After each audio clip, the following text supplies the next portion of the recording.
சிறகடிக்க ஆசை சீரியலில் அடுத்து வர எபிசோடில் நம்ம முத்து இருந்துட்டு நேராக பார்வதியோட வீட்டுக்கு போகிறாங்க.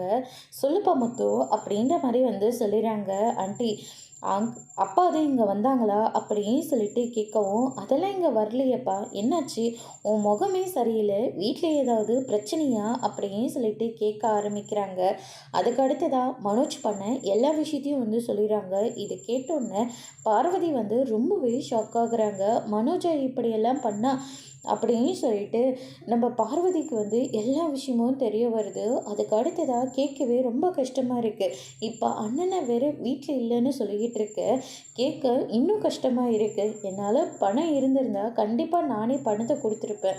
முத்து, என்கிட்ட கொஞ்சம் நகையெல்லாம் இருக்குது, அதை எடுத்துகிட்டு போறியா அப்படின்ற மாதிரி சொல்கிறாங்க. ஐயோ அத்தை, நீங்கள் வேற, நான் அப்பா இருக்காரான்னு சொல்லி பார்த்துட்டு போகலான்னு தான் வந்தேன், மற்றபடி எனக்கு இந்த நகையெல்லாம் எதுவுமே வேண்டாம் அத்தை அப்படின்ற மாதிரி சொல்லிடுறாங்க. அதுக்கு அடுத்ததான் பார்த்தீங்கன்னா நம்ம சிவன் இருந்துட்டு, முத்து ஒரு நிமிஷம் இருப்பா, எனக்கு உன்னை ரொம்ப பிடிச்சிருக்குப்பா, எனக்கு பிள்ளை இல்லாத கஷ்டத்தை நீயே இப்போ எனக்கு கொடுத்துட்ட, அதனால் உன்னையும் என் பிள்ளை மாதிரி நான் பார்த்துட்ருக்கேன், அதனால் என்கிட்ட பணம் நிறையவே இருக்குது, அந்த பணத்தை எடுத்துகிட்டு போய் முதல்ல அந்த 30 லட்ச ரூபா பணத்தை அடைங்க, அப்பயாச்சு உங்கள் அப்பா திரும்ப வீட்டுக்கு வருவார் இல்லை அப்படின்ற மாதிரி நம்ம சிவனும் பார்வதியும் சொல்லிக்கிட்டு இருக்காங்க. அதோடு இன்னைக்கான பிரம முடிச்சிருக்காங்க. இனி சிறுகடிக்க ஆசையில் அண்ணாமலை அப்படி எங்கே தான் போனாங்கன்றத வரப்போகிற எபிசோடில் பார்க்கலாம். தேங்க்யூ.